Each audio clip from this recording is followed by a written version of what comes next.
Olá, meu nome é Alessandro Dias. Vou trazer uma informação aqui que a gente tem ouvido falar muito aí, nos últimos dias, que é a questão do exame toxicológico. A alteração da legislação estabeleceu, a realização do exame periódico, mas principalmente as sanções previstas para a não realização desses exames poderão, se iniciar nos próximos dias. Então, antes de mais nada, é importante entender a questão das datas do exame toxicológico. A partir de agora, inclusive já venceu os primeiros prazos, mas estamos no período de carência ainda. Todos os condutores que têm exames vencidos entre janeiro e junho tinha até 31 de março para atualizar esse exame, mas com uma tolerância de 30 dias. Isso quer dizer o quê?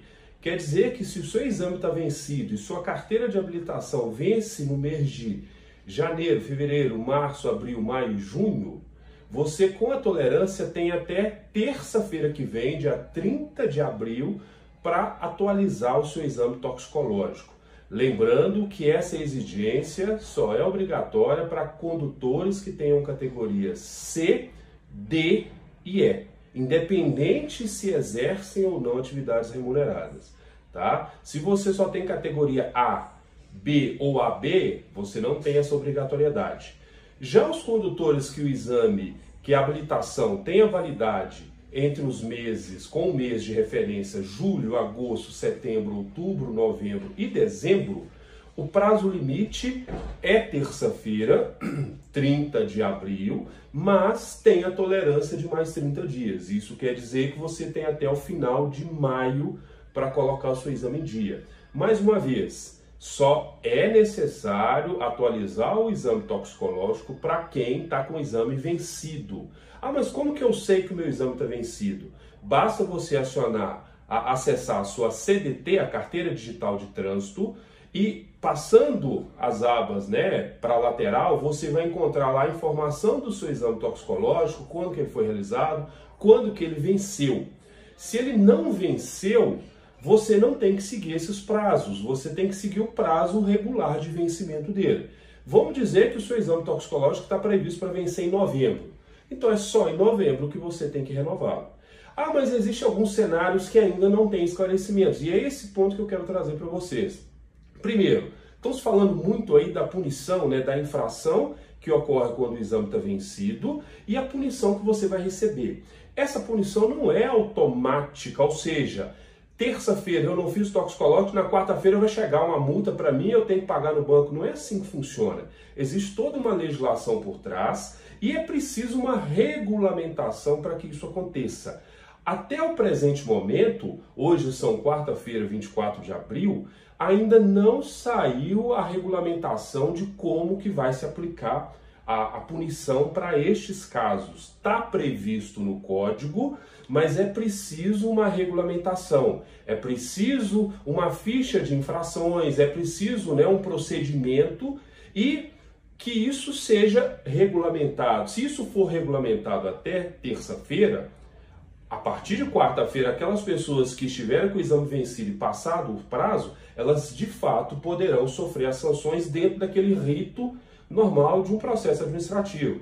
Primeiro ela é notificada, tem direito à defesa, depois ela recebe a notificação de infração, com inclusive o valor da multa correspondente, que é de 1.400, vão arredondar R$ 1.450, tá? Além de ser uma falta gravíssima, que se perde 7 pontos na habilitação.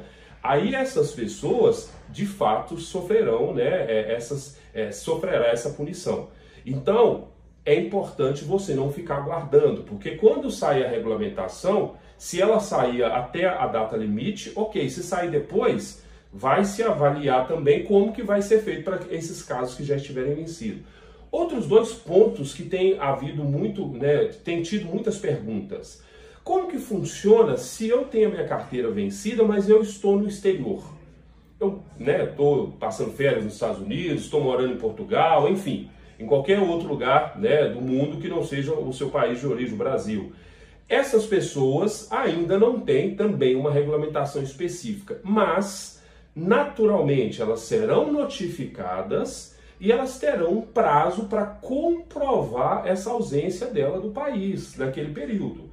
E aí ela vai estar sujeita a uma avaliação, né, a uma análise, né, e aí ser deferido esse pedido ou não. Então, este é um ponto, mas somente quando a regulamentação sair, esse ponto poderá ser esclarecido ou não. A gente não sabe ainda o que vai vir, tá? Um outro ponto que impacta algumas pessoas é aquela pessoa que está impossibilitada de dirigir de forma permanente por diversos fatores, né, principalmente por ter sido cometido por alguma doença. Esta pessoa, ela tem o direito de solicitar o cancelamento do seu prontuário de CNH, tá?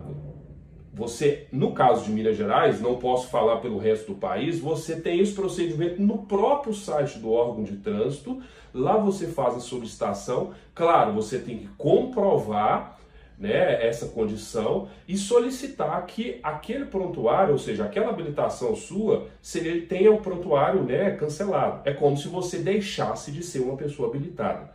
O procedimento mais adequado para quem tem a categoria C, D e E, não tem certeza de como que vai ficar a condição dele daqui para frente, se ele vai no futuro voltar a ser motorista profissional ou não, é um procedimento que também tira a obrigatoriedade de você ter que fazer exame toxicológico, se for o seu caso, se você se enquadrar nele. O que seria esse procedimento? O rebaixamento da sua CNH. O que é isso? Eu, Alessandro, eu tenho uma habilitação categoria D, mas não tenho perspectiva nenhuma de trabalhar, né, dirigindo caminhão, ônibus, e aí eu quero solicitar que a minha habilitação seja na categoria, né, inferior e não profissional, no caso a categoria B de bola. Eu tenho o direito de fazer essa solicitação de forma administrativa junto ao órgão de trânsito, eu vou fazer a solicitação, vou ser encaminhado para a clínica correspondente, vou realizar o exame para uma renovação de categoria B e pronto. Eu não tenho mais obrigatoriedade de fazer o exame toxicológico, tá? Ah, mas se daqui a 10 anos a situação mudar e eu precisar de voltar a ter habilitação categoria D, que era a que eu tinha originalmente. Essa habilitação categoria D, no seu prontuário, ela vai continuar constando. Então você tem o direito de daqui a 5, 10 anos solicitar que essa categoria de origem que você tinha possa ser restabelecida, desde que naquela época você preencha os requisitos. Exemplo, se fosse hoje e eu tivesse feito o rebaixamento há 2 anos atrás, se fosse hoje, bastava que eu fosse de novo na clínica, realizasse a avaliação psicológica e o exame médico para aquela categoria que eu já tenho ela originalmente, e aí seria restabelecida essa categoria B. Eu não precisaria passar por um novo processo de habilitação, tá? Esse é um ponto importante. Um outro ponto importante, que eu citei no início e vou repetir, não se está sendo exigido a renovação do exame toxicológico para exames que estejam válidos. Então você deve ficar atento na sua carteira digital de trânsito, nas notificações que chegam, para que você saiba a data do seu exame, caso ele seja válido. E uma data que é importante você saber. O exame toxicológico, ele pode ser utilizado para qualquer tipo de evento relacionado à habilitação por até 90 dias após realizado. O que isso quer dizer? Quer dizer que se você renovar o toxicológico hoje e sua carteira estiver vencida dentro desses 90 dias, o ideal é que você renove a carteira para você ter um gasto só. Mas se você, porventura, não queira renovar hoje, mas sua carteira vai vencer daqui a menos de 90 dias, ou até 90 dias, ou até mais, saiba que esse exame toxicológico, ele pode ser reaproveitado para utilização naquilo que ele é obrigatório por até 90 dias. Então o exame realizado hoje, 24 de abril, ele pode ser reaproveitado até meados ali de junho, julho. Ok? Então, ou seja, quando chegar, se tiver dentro dos 90 dias, você não é obrigado a fazer um novo exame toxicológico. Ok? Então, fique atento, né? Fiquem atentos, mas acima de tudo, né? Nos próximos dias poderá sair a regulamentação. A regulamentação não muda prazos, porque isso está previsto em lei, a não ser que eles tragam uma nova legislação e que isso, né, não tem nenhuma discussão em andamento. A regulamentação só vai tratar essa parte aí de infração, como é que vai ser aplicada, porque essa infração ela não está vinculada ao veículo, como é as demais. Ela está vinculada ao condutor.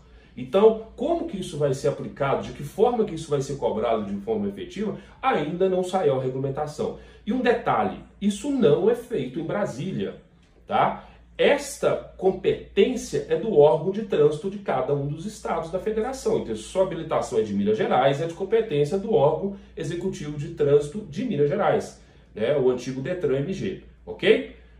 Fiquem aí, acompanhem sempre os nossos canais e a gente vai estar sempre trazendo informação de forma clara e precisa para que você não tenha nenhum tipo de transtorno. Mas, acima de tudo, nunca deixe de cumprir as normas, as regras, porque além da infração, né, você também vai estar colocando em risco aí a segurança de todos. Um abraço a todos.